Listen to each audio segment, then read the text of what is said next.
Jai Shri Gurudev. In this class, we are going to discuss about the digestion. For the life of every living creature, there must be supply of energy. Initially, the energy is present in the soil as an inorganic component. And all these inorganic components are absorbed by the plant system, and these plant systems are called autotrophs. Since they prepare their own food by the process called photosynthesis, the inorganic components are bind together, and now in the living system, that is in the plant system, which will become the organic compound and which is stored in the plants. Later, these plants are fed by the herbivores. Therefore, the energy from the plants enter into the herbivores, and these herbivores are consumed or predated by the carnivores. In the carnivores, primary, secondary and tertiary carnivores and so on. Therefore, the energy from the level of the soil, that is from inorganic state, in the plant system, which will become an organic state and keep on moving at different trophical levels. In each of the trophical level, energy must be transferred, but for that very much necessary is the digestion, because for the absorption of the energy molecule or the biomolecules, it must be in a simpler and a smaller unit. That is, the monomeric units must be there. In the plant system, the energy or the biomolecules are stored in polymers, which will be consumed by the herbivores. In the herbivores, there will be a digestion. Or in the herbivores, there will be a storage of the polymers of carbohydrate, polymers of protein and polymers of lipid and other essential biomolecules will be present, and this has to be digested. And that the fragmenting of the complex form of or the polymer of biomolecules into a simpler unit, that the monomeric units of that, the monomeric units of carbohydrate, monomer of lipid, monomer of amino acid, this is the process is known as digestion. And in this class, we will discuss about the digestion of carbohydrate and absorption, how the absorption of carbohydrate take place in the intestinal region. Similarly, we will study about the digestion and absorption of protein and lipid. Let us move on to the first topic, that is digestion and absorption of carbohydrate. When we take or engulf or eat something which is containing carbohydrate, initially by the movement of the upper and lower jaws, that is the mastication process in the mouth, that will be fragmented physically. That is known as a mastication process. The complex larger food particles will be dissected into or chopped into smaller units, that is known as mastication process. During this process, in the buccal cavity or in the mouth, there are glands known as salivary glands, and these salivary glands give some secretions known as saliva. In the saliva, there is carbohydrate digesting enzyme which is known as ptyalin or salivary amylase present. And during the mastication process and with the help of a twisting movement of the tongue, this saliva get well mixed with the food, and the carbohydrate digestion starts in the mouth for about 3%. That is, if the person or the animal engulf plant source, that is any green plants contain carbohydrate, polymer of carbohydrate known as starch. Suppose if the animal or the human engulf animal sources, in the animal the polymer of carbohydrate is in the form of glycogen, and the starch or the glycogen is the polymer or polysaccharide.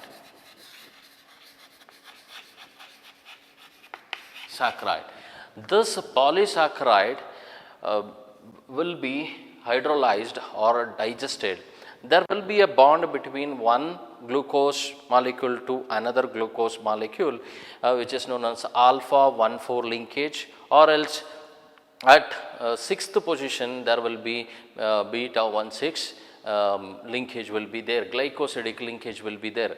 That glycosidic bond will be cleaved by the activity of enzyme known as salivary amylase, which is present in the saliva, and which convert the polysaccharide into monosaccharide like glucose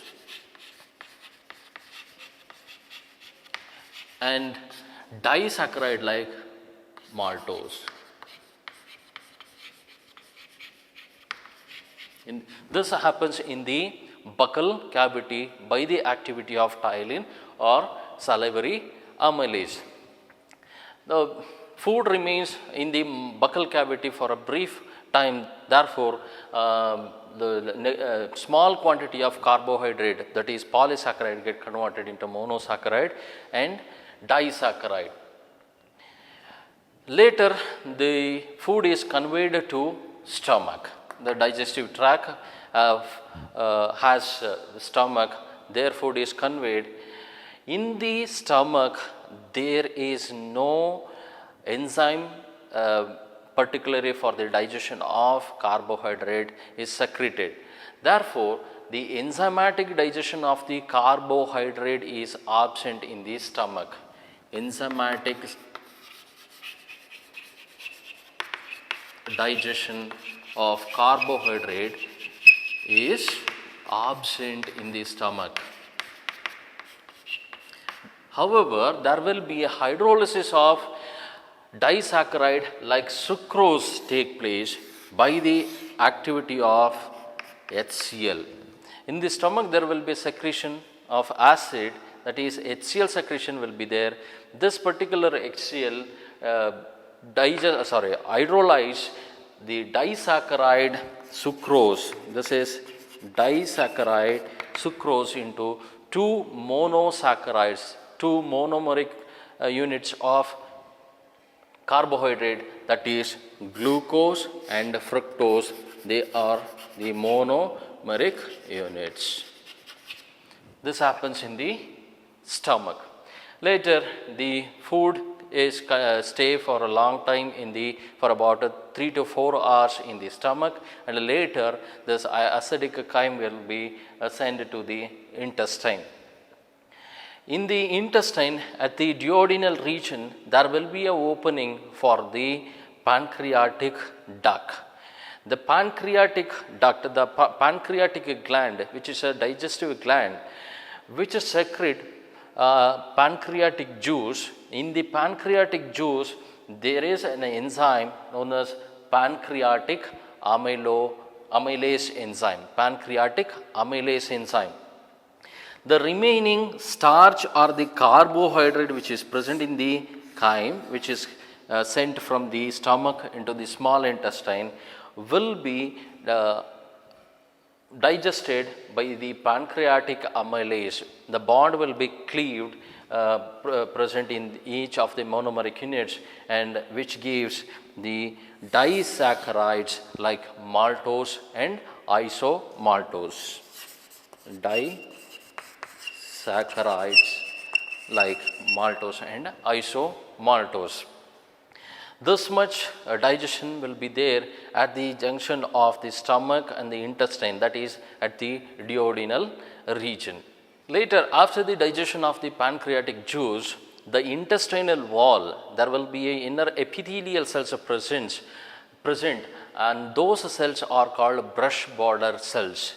Individually, these cells have the capacity to give some secretions, and these cell secretions contain various enzymes like maltase, isomaltase, lactase, sucrase. In herbivorous animals, cellulase enzyme, and these are called brush border enzymes. Particularly, maltase enzyme convert disaccharide maltose into 2 units of glucose. That means 2 molecules of glucose will be yielded by the digestion of maltose by the activity of maltase enzyme. Similarly, isomaltase enzyme digests isomaltose into 2 monomeric units, that is glucose and glucose. Lactase enzyme digest the milk sugar, that is lactose, into glucose, and one molecule of glucose and another molecule of galactose. Sucrase enzyme, that is stable sugar, that is sucrose, will be converted into one molecule of glucose and one more molecule of fructose. These are the monomeric units of carbohydrate. And now all the monomeric units are present in the lumen of the intestine, that is the cavity present in the intestine. In the lumen of the intestine, all these monomeric units are present. Earlier in the mouth or as a food, it is in the form of polysaccharide. While digesting, it will become disaccharide, and finally the polysaccharide become the monosaccharides or monomeric units of the carbohydrates. All of these monomeric units are present in the lumen of the intestine. Now the absorption take place. In the intestine, the glucose is always coupled with the sodium dependent mechanism, transport mechanism. There will be a carrier protein present in the each of the cells of intestinal lining, epithelial cells. That is, the carrier protein has two binding site, one binding site for the sodium, another binding site for the glucose molecule. Binding of glucose and binding of sodium take place at this junction, and together these two molecules will be coupled and ascend to the inner cytosol of the cell, which reach the cytosol of the cell. This is the epithelial cell. One cell is represented here. This is the cytosol of the cell, cytoplasm of the cell, which reach the coupled sodium and glucose will be sent to the cytosol of the cell. Inside the cytosol of the cell, once again they dissociate, become individual glucose and sodium.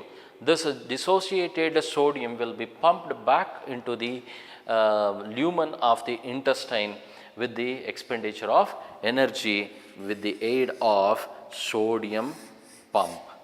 There will be a membrane protein present here which aid in the pumping of excess sodium present in the cytosol of the cell into the lumen, and this require energy, that is molecule of ATP will be converted into ADP.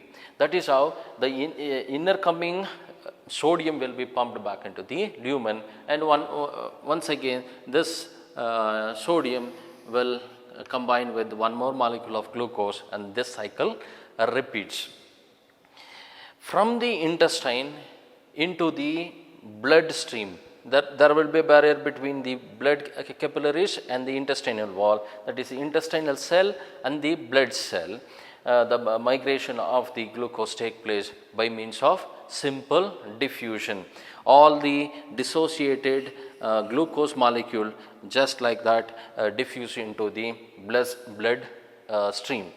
And now the glucose is present in the blood, and this is the blood vessel, and blood vessel carry the blood to various parts of the body, and the excess of the glucose will be stored in the liver and the muscles, and this stored form will be there by the activity of various hormones. And this is how the carbohydrate digestion take place, and further all the digestion is over and there will be absorption, and after the absorption there will be accumulation of the excess carbohydrate in various parts of the body take place. This is about carbohydrate digestion and absorption. Let us now discuss the digestion and absorption of protein. As we discussed the digestion of carbohydrate, the similar pattern take place, and the enzymes are differing for the protein digestion. The digestion of the protein in the buccal cavity, that is in the mouth, is absent, since there are no secretion for the digestion of the protein. No enzymes are secreted in the buccal cavity, therefore the protein digestion is absent in the buccal cavity. Digestion of the protein is absent. In the stomach, the digestion will be there, protein digestion will be there, but the enzymes which are meant for the digestion of the protein are secreted in the form of inactive state. That is, there is an enzyme known as pepsinogen. This pepsinogen is the enzyme form which is present in an inactive state.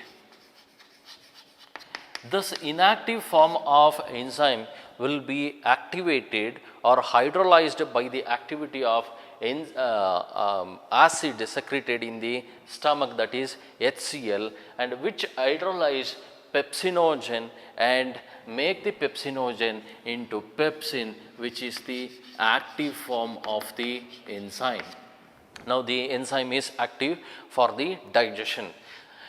The protein which is now present in the food that remain in the stomach, protein is made up of number of amino acids, polymer of amino acids. If the protein, if the polymer is having more than, for say, more than 100 amino acid chains of amino acids, then which will be called as protein. A lengthy chain of amino acids are present. Amino acids are the monomeric units of the protein. Amino acid will be linked by peptide bond, and the pepsin enzyme cleave particularly the peptide bond present between one amino acid with the another amino acid. This is the peptide amine for say, and this is another amino acid. The peptide bond will be cleaved by the activity of pepsin. The activated form of pepsinogen cleave the peptide bond, and which leave the protein as large peptides. If the polymer is having less than 70 amino acid, which will be called as polypeptide. Earlier it is a lengthy, more than 100 or 1000, more than 10,000 amino acids together become a protein, and that will be enzymatically cleaved. The peptide bonds will be cleaved by the pepsin, and which will become the fragments of the polymer, and which is the large polypeptide. Later, this large peptides, partially digested protein, will be converted into small intestine. In the intestine, once again, there will be secretions there, and the secretions are also are in inactive state. So initially they must be activated. There is a secretion containing trypsinogen enzyme which is in an inactive state, and thus inactive form of trypsinogen will be converted into active form, that is trypsin, by the activity of enterokinase enzyme. This enterokinase enzyme is given by enterocytes. The inner epithelial cells, the enterocytes gives some secretion containing enterokinase, which activate trypsinogen, hydrolyzed trypsinogen into trypsin. Thus activated trypsin once again in turn activate remaining trypsinogen. The remaining some amount of the trypsinogen will be initially activated by the activity of enterokinase into trypsin. This activated trypsin along with the enterokinase enzyme convert remaining trypsinogen into active form of trypsin. Similarly, the inactive chymotrypsinogen will be converted into active chymotrypsin by the activity of trypsin, and procarboxypeptidase enzyme, which is also in an inactive state, will be converted into carboxypeptidase, that is the active form. All these forms, the trypsinogen, chymotrypsinogen, procarboxylic peptidase, are all in in inactive state. All of this forms are inactive state and which will be converted into active state, that is trypsin, chymotrypsin and carboxypeptidase, initially by the activity of enterokinase and later by the activity of trypsin. After the activation of these enzymes, they are now ready for the actual digestion of the protein, and the activated form, that is trypsin, chymotrypsin and carboxypeptidase enzymes, convert large peptides into small peptides. Further, the large peptides will be cleaved into smaller units, small peptides, tripeptides, that is having 3 amino acid together by means of 2 hydrogen bonds between between 1 and 2 and 2 and 3. And dipeptides, there will be 2 amino acid bounded by 1 single peptide bond, like this. The large peptide will be cleaved by the activity of all this activated enzyme into small peptides, tripeptides and dipeptides. And further, the intestinal lining, the intestinal cells are called brush bordering cells, secrete some more enzymes which are for the digestion of small peptides, tripeptides and dipeptides, and those are aminopeptidase, tripeptidase and dipeptidase. This particular aminopeptidase enzyme act over small peptides and convert the small peptides into tripeptides, dipeptides and the monomeric form, that is the final form, amino acids. And these remaining tripeptides and dipeptides, and the tripeptides and dipeptides are remaining of this digestion process, and all these tripeptides are converted by the activity of tripeptidase enzyme into the final absorbable monomeric unit, that is amino acids. Likewise, dipeptidase enzyme hydrolyze dipeptides into amino acids. That means hydrolysis of one molecule of dipeptide yield 2 amino acids. Hydrolysis of tripeptide yields 3 amino acids. Likewise, a final form of amino acids are present along with dipeptides and tripeptides in the lumen. Let us discuss the absorption of the protein in the intestine. Now, all the digested or fragmented proteins are present as dipeptides, tripeptides and amino acids. Largely amino acids are present in the lumen, that is digested food which is present in the lumen. The cells of the intestines are involved in the absorption. The amino acid absorption is coupled with sodium pump, whereas the dipeptide and tripeptide are combined with coupled with the hydrogen pump.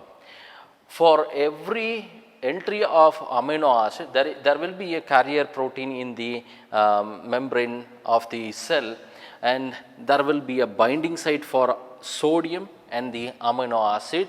Binding of amino acid induce the binding of a sodium at this region, and which will be coupled and which will be sent to the cytosol of the intestinal cell, where once again the sodium and amino acid dissociate, and the dissociated amino acid is diffused into the blood stream.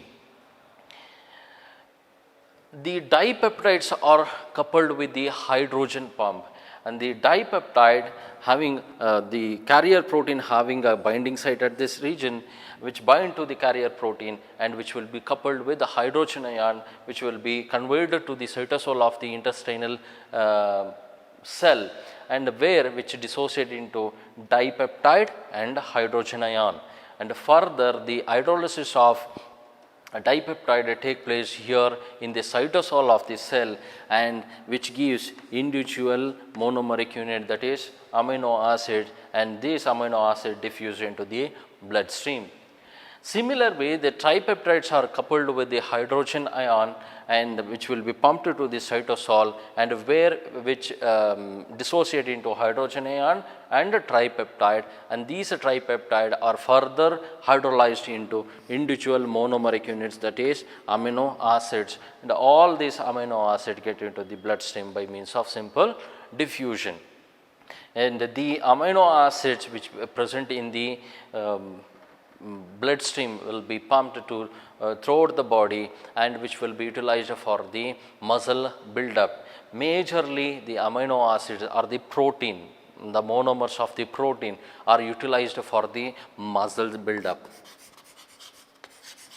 And in the liver which get stored, liver protein and muscle protein, that is how the protein digestion take place. A lengthy polymer of amino acid will be cleaved by the activity of various enzymes which are given by the digestive glands and the digestive cells, and that will be finally broken down into monomeric forms, that is amino acids, and all these amino acids are present in the amino acid dipeptides and tripeptides are present in the lumen, further which get absorbed by the epithelial cells of the intestine by sodium and hydrogen pump. And here for every entry of one sodium molecule into the system, there will be exit of one molecule of hydrogen take place. Therefore, there will be a balance of ions here is maintained.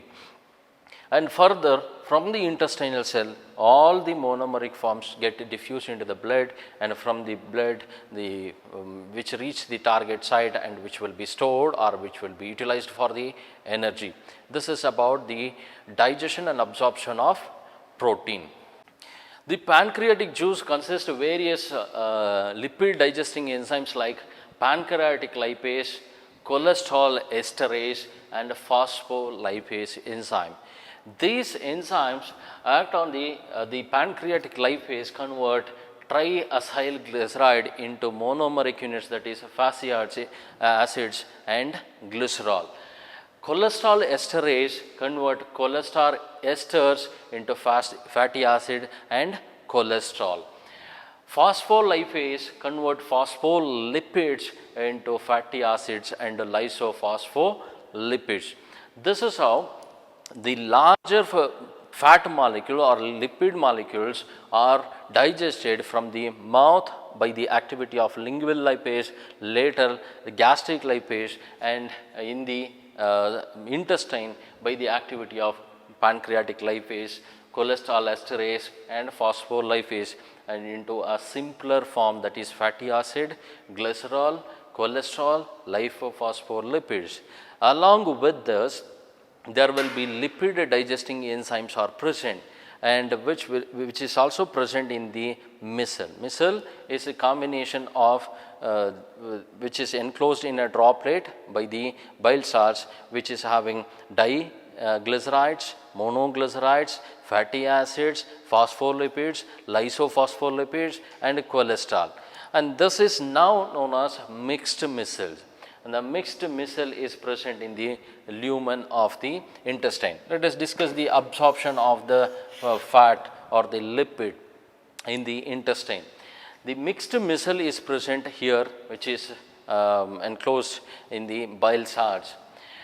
In the mixed micelle, the diglycerides, monoglycerides, fatty acids, lysophospholipids and phospholipids, along with that the fat soluble vitamins like A, D, E, K, all these are just simply get into the intestinal cell by means of simple diffusion.